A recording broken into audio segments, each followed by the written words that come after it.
Hello, Hello! peoples! Somos estudantes do curso de Bacharelado em Ciências da Computação. E eu sou Kézia Silva. E eu sou o Rodrigo Pinho. Somos estudantes do IFMA Campus Caxias. A disciplina qual referente a esse trabalho é Arquitetura e Organização de Computadores. E o nosso excelentíssimo professor é o François Barbosa. A gente vai falar um pouco sobre entradas e saídas. E temos os nossos tópicos, que são módulos de entrada e saída programada, entrada e saída controlada por interrupção, acesso direto à memória e canais e processadores. Temos aqui o funcionamento de um computador. No início da apresentação, vamos falar como é que ele funciona. Bem, no início, ele executa a instrução e ele verifica se há interrupções. Se não há, ele busca a próxima instrução e ele termina de executar o que foi programado para fazer. Se ele há interrupções, ele vem e salta para a execução de instrução e retorna e faz todo o processo, até chegar ao término.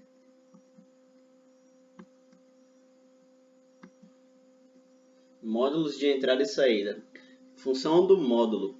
Um módulo de entrada e saída é a entidade dentro de um computador responsável pelo controle de um ou mais dispositivos externos e pela transferência de dados entre aqueles dispositivos e a memória principal e os registradores da CPU. Bom, pessoal, aqui nós vemos que os módulos de entrada e saída, eles fazem a comunicação entre a CPU e a memória, utilizando, se o computador também tiver, utilizando os barramentos, criando uma interface entre o computador e os dispositivos externos. As principais funções para um módulo: a temporização e controle, a comunicação com o dispositivo, a temporização dos dados e a detecção de erros. Na temporização e controle, os recursos internos, tais como a memória principal, o barramento do sistema, têm de ser partilhado entre um certo número de atividades, incluindo o processamento de informações de entrada e saída. Na comunicação com o dispositivo, temos que durante qualquer período de tempo, a CPU pode comunicar com um ou mais dispositivos externos de forma imprevisível, dependendo da necessidade de entrada e saída. Temos aqui uma animação sobre a comunicação com o dispositivo. Primeiro, a CPU ele interroga o módulo de entrada e saída. Para isso, testar o status do dispositivo associado. A gente usou um teclado com esse dispositivo. Vemos que o status dele está ativado. Com isso, ele vê o status ativado e o módulo de entrada e saída retorna o status do dispositivo. Status ativado. Depois que ele está ativado, ele faz a transferência de dados entre a CPU e o dispositivo. Temporização de dados. O anterior cenário simplificado ilustra também que o módulo de entrada e saída tem de ter a capacidade de se envolver em comunicação com a CPU e com o dispositivo externo. A detecção de erros. Uma classe de erros inclui disfunções mecânicas e elétricas reportadas pelos dispositivos, obstrução de papel ou pista de disco corrompida. Uma outra classe compreende as alterações não intencionais dos padrões de bits, à medida que são transmitidos do dispositivo para o módulo de entrada e saída. Basicamente, só para detectar se tem algum erro na comunicação entre o dispositivo e a CPU e a máquina.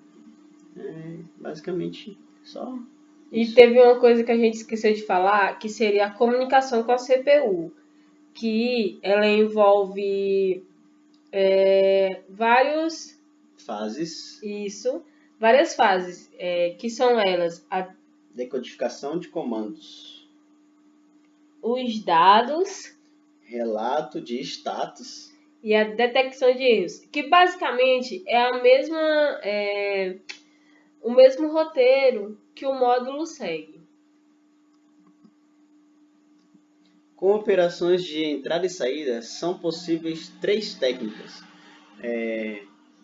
Existem os módulos de entrada e saída programada, os módulos de entrada e saída conduzida por interrupção e os módulos com acesso direto à memória, que são chamados de DMA.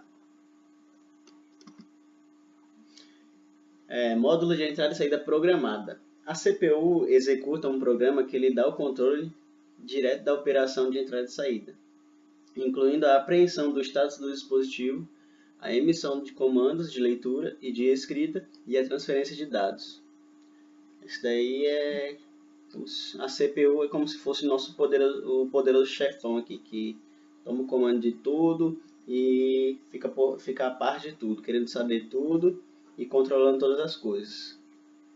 Quando a CPU emite um comando para um módulo de entrada e saída, deve esperar até estar completa a operação de entrada e saída. Se a CPU for mais rápida que o módulo de entrada e saída...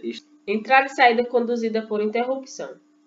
O problema com a entrada e saída programada é que a CPU ela tem que esperar muito tempo para que os módulos de entrada e saída em causa esteja pronta, que é para receber ou transmitir os dados. A CPU, enquanto espera, tem de interrogar repetidamente, como a gente mostrou naquela animação passada. Se você ficou em dúvida, volte lá novamente. O status... A CPU, enquanto espera, ela interroga repetidamente o status do módulo de entrada e saída. Como resultado, o nível de desempenho do sistema, na sua totalidade, é severamente degradado. Então, a gente vê que o dispositivo que o módulo de entrada e saída programada, ela não é bem aceita. Então, uma alternativa é a CPU emitir um comando de entrada e saída para o módulo e, seguidamente, continuar a fazer o trabalho útil. O módulo de entrada e saída irá interromper a CPU para requerer o serviço quando estiver pronto para trocar dados com a CPU. A CPU, seguidamente, executa a transferência de dados, tal como estes, e retorna ao seu processo inicial. Bem, então vamos ver como isso trabalha. Em primeiro lugar, do ponto de vista do módulo de entrada e saída, temos que, para a entrada, o módulo recebe o comando de leitura, read, da CPU. No módulo de entrada e saída, procede, e seguidamente, para ler os dados de um dos periféricos associados. Quando os dados estão no registro de dados do módulo, este produz o sinal de interrupção da CPU, através de uma linha de controle. O módulo, então, espera até que seus dados sejam pedidos pela CPU. Quando o pedido é efetuado, o módulo de espera coloca os seus dados no barramento de dados e fica pronto para outra operação de status de entrada e saída. A ação para entrada e saída do ponto de vista da CPU é a seguinte. A CPU ela emite o comando de leitura e, seguidamente, vai embora fazer qualquer outra coisa. Enquanto isso, em seguida, os módulos eles ficam em segundo plano enquanto a CPU trabalha. E assim, ele vê os estados de entrada e saída, vê se estão ok, e eles fazem a leitura de entrada e saída para a CPU, e a CPU escreve para a memória. E depois ele volta a fazer o que estava fazendo antes. Acesso direto à memória. como se já não bastasse os módulos programados e com interrupção, temos o módulo de acesso direto à memória. A DMA envolve um módulo adicional no barramento do sistema. O módulo de DMA é capaz de imitar a CPU e, na verdade, de retirar a CPU do controle do sistema. Como é que o módulo de acesso direto vai trabalhar? Ele tem que esperar a CPU terminar o uso do barramento, ou então ele pode tomar o controle do barramento da CPU. O que acontece mais é esse segundo caso, em que ele toma o controle dos barramentos da CPU. E ele funciona primeiro. Ele vê se foi feito um pedido de leitura ou de escrita. Ele vê o endereço do dispositivo, a localização inicial de onde ler ou escrever da memória, o número de palavras a ser lidas ou escritas. Como vimos aí, a DMA toma o controle da CPU, ou ela aguarda ela terminar de usar o barramento, ou ela toma o controle. E a partir do momento que ela assume o papel da CPU, a CPU fica livre, volta a fazer seus trabalhos normais, vamos dizer assim. Continua lá processando, fazendo cálculos e tudo, enquanto o DMA assume o controle do monitoramento desses dispositivos de entrada e saída. Ele vê o endereço, a DMA solicita a transferência para a memória e analisa os dados transferidos, dá um retorno dos endereços com a confirmação e quando ele conclui toda a atividade, ele retorna o status para a CPU. A gente pode estar se perguntando, mas por que a entrada e saída programada e interrompida, ela não é bem usada? Mas por que mesmo? A entrada e saída por interrupção, apesar de ser mais eficiente do que a entrada e saída simples, no caso que é a programada, ela ainda necessita da intervenção da CPU para transferir os dados entre a memória e o módulo de entrada e saída. Assim, ambas as formas elas consomem muito do processador, muito da CPU. Isso. O que vai acontecer? Vai ter muito gasto enquanto está fazendo as operações, a CPU não vai trabalhar, meu computador vai travar, o que vai acontecer? Meu computador vai ficar lerdo, não vai abrir as coisas. Isso que acontece, galera. Então, a entrada e saída por interrupção, ela liberta a CPU até uma determinada extensão. E, como o Rodrigo falou, a custa de taxa de transferência dos dados, elas são altas. E ambos os métodos têm um impacto negativo na atividade da CPU e da transferência de dados.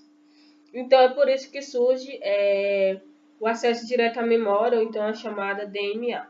O acesso direto à memória, galera, ele é mais... Não é que ele vai usar ele direto. Não, ele é usado assim, mais para blocos, grandes blocos de memória, quando você quer escrever ou ler grandes blocos de memória.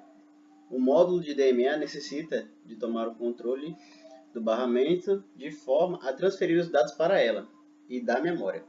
Para esse efeito, o módulo de DMA tende a usar o barramento apenas quando a CPU não necessita dele ou tem de forçar temporariamente a CPU a suspender a atividade. A técnica anterior é a mais comum, sendo designada por furto de ciclos, uma vez que o módulo de DMA rouba efetivamente ciclos de barramento. Mas aí, galera, só explicando, só descrevendo o que a gente acabou de explicar, que a DMA assume o controle da CPU e livra vamos dizer assim, a CPU desse custo de processamento, desse custo de desempenho, e a CPU fica livre para exercer outras atividades. Então, a gente vai ilustrar no momento prático do nosso dia a dia, do dia a dia das pessoas, como isso funciona. A gente vai fazer mais ou menos como se fosse uma conversa entre um chefe e uma secretária.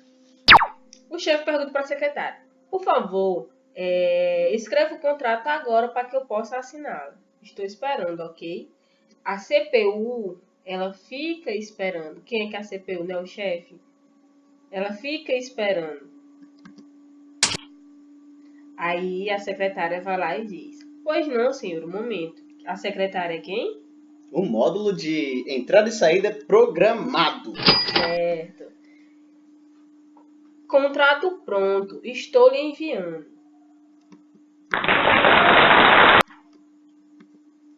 Esse é o programado. Por quê? Ela não precisou interromper nenhuma das atividades dela para que ela enviasse o contrato para a CPU, no caso. Ela enviou direto. Ela viu o status que ele estava precisando e enviou enviou o resultado para o chefe. E a CPU ficou lá esperando. Justamente. O módulo de entrada e saída é conduzido por interrupções. Então, o módulo de entrada e saída é conduzido por interrupção. De novo, o chefe vai lá. Secretária, você poderia, por favor, escrever um contrato agora para que eu possa assiná-lo? Estou esperando, ok? E ele está lá esperando. O CPU. Não. O chefe pergunta o quê? Pergunta o quê? Pra quem? Pra secretária. Secretária, que trabalha o dia inteiro. Então, parecendo Anísio Leão, que ele fica assim, zoando. Então, a secretária vai lá e diz o quê? Pois não, senhor, um momento. Aí, ó, ela já diz, por um momento, ele tá esperando, Meu Deus do céu.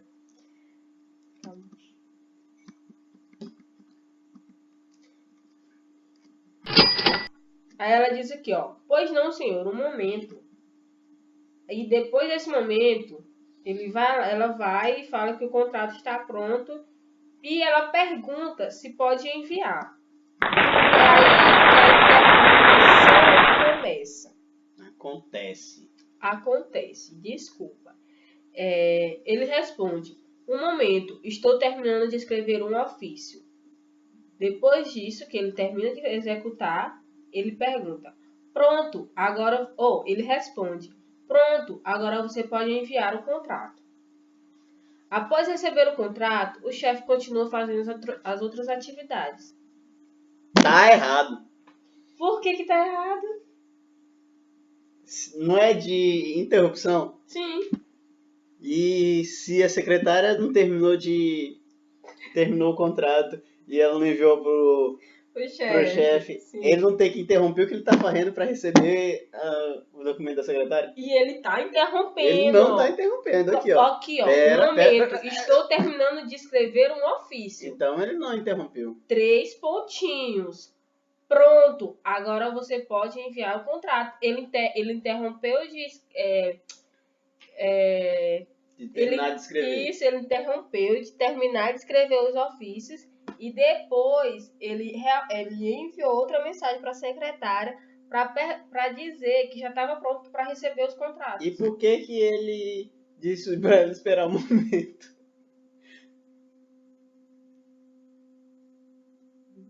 Por que ele disse para ela esperar um momento? Não sei. Enquanto ele estava terminando o ofício. Então ele não interrompeu. Ah, ganhei!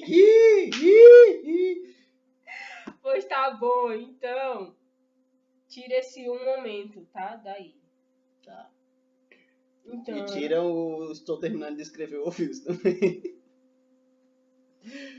Deixa só o pode me enviar. Pronto. Cancelei.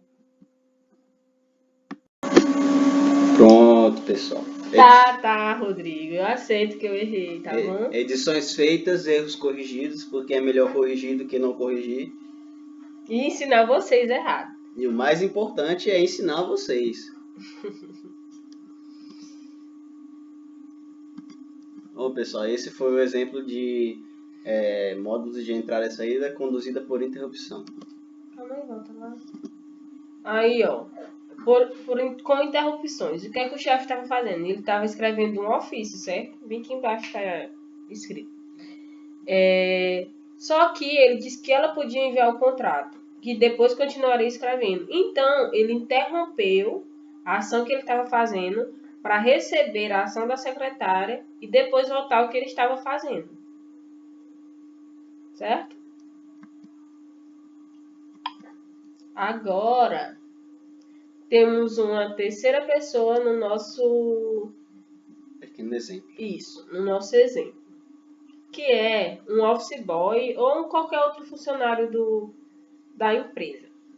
Onde ela pede para ele para que pegue os contratos que estão na mesa do chefe, e ela pede também para que não incomode o chefe, que ela precisa enviar os contratos para o correio. Ele vai lá no chefe, que o chefe é quem? Vocês se lembram quem é o chefe? Quem é o chefe, Rodrigo? O chefe é a CPU. A CPU, a dona do negócio. Mas agora eu quero que você diga quem é o office boy. O office boy é aquele cara top da galáxia, que ele... Top entre aspas, né? Por quê? Ele é capaz de imitar a CPU. Só que, não sei se ele chama uma pessoa que tem direito a tudo, né? Porque o cara vai direto na memória, que é o nosso DMA. Temos aqui o acesso direto à memória. E o chefe, que é nosso CPU. Depois que ele foi lá, pegou os contratos na mesa do chefe, ele não interrompeu o chefe, ele voltou, entregou para a secretária, que a secretária são os módulos de entrada e saída, e depois ela enviou para o correio. Esse foi o nosso exemplo, galera. Espero que vocês tenham entendido. Desculpe toda a discussão aqui, mas a discussão é boa porque ela abre nossas mentes assim para caminhos. Ela abre um leque de conhecimento. Justamente. Então, para terminar, galera, nós temos os canais dos processadores. Antes de entrar, a gente vai falar um pouco dos processadores, que a gente quer que vocês entendam que na evolução das funções de entrada e saída, a gente vê que, à medida que os sistemas de computação eles evoluíram, houve um padrão de complexidade e sofisticação crescente dos componentes individuais. Falou bonito, hein? Nossa. Falou bonito. É muito estudo, meu filho, isso aqui. Em parte alguma, isto é tão evidente como na função de entrada e saída.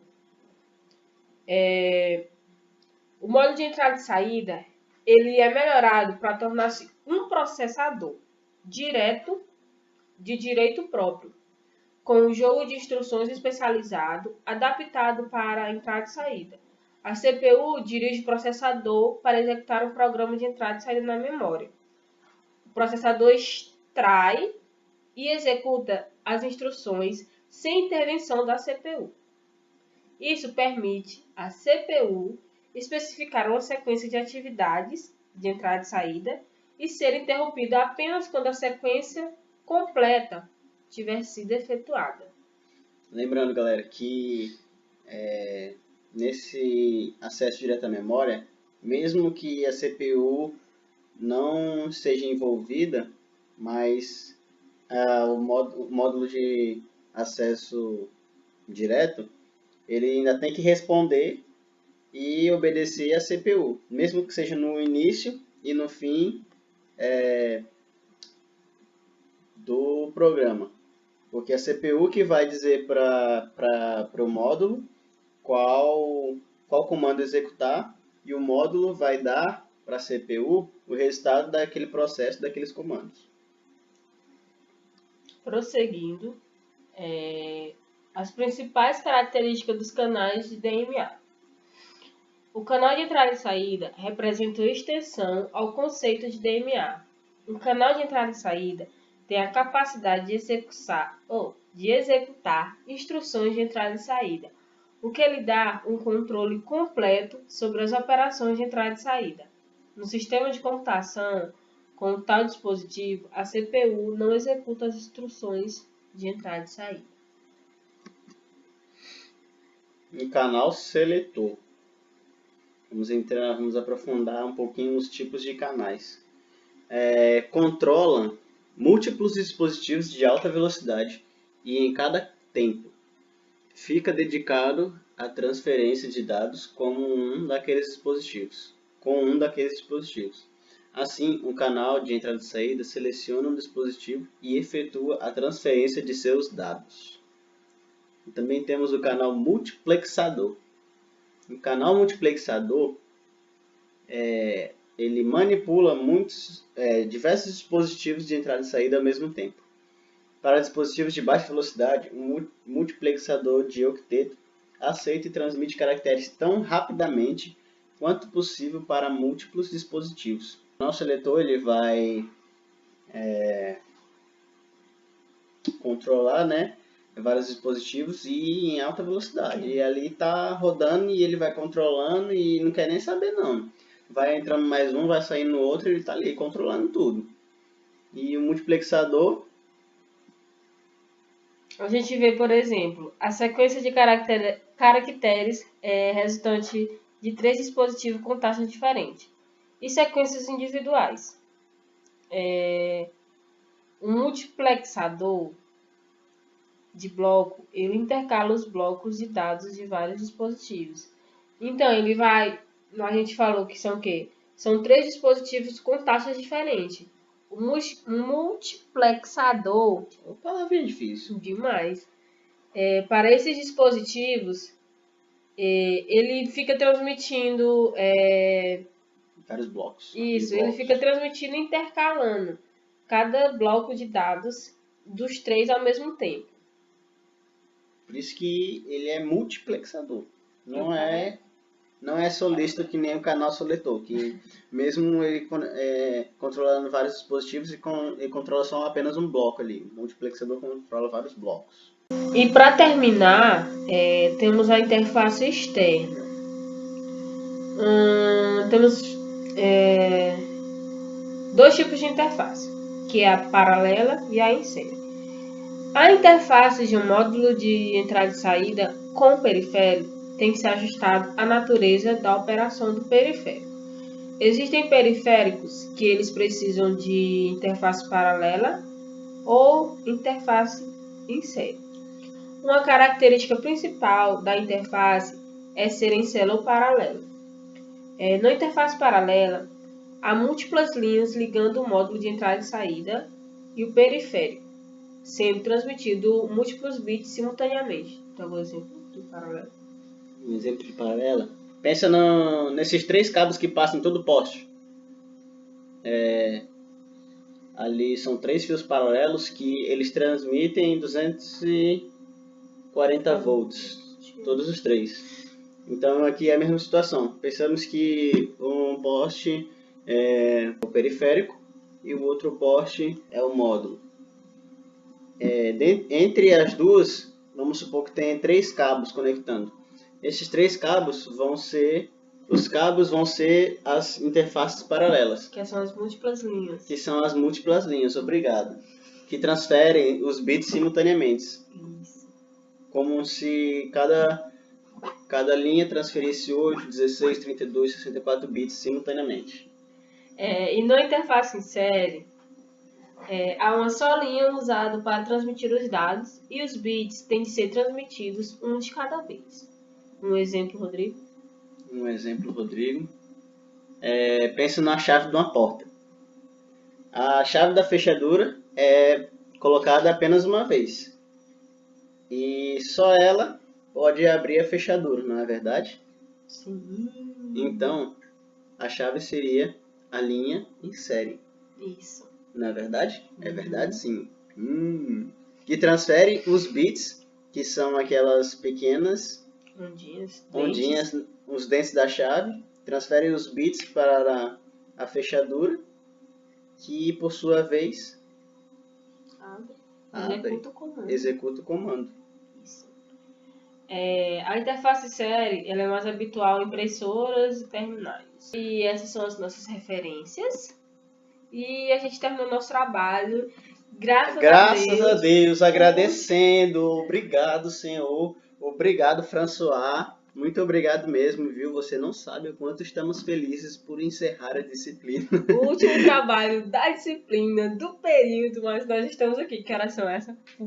Mas valeu, é isso aí, é nóis. Valeu, François. Abraço, falou, até semana que vem. Uhul. Iver.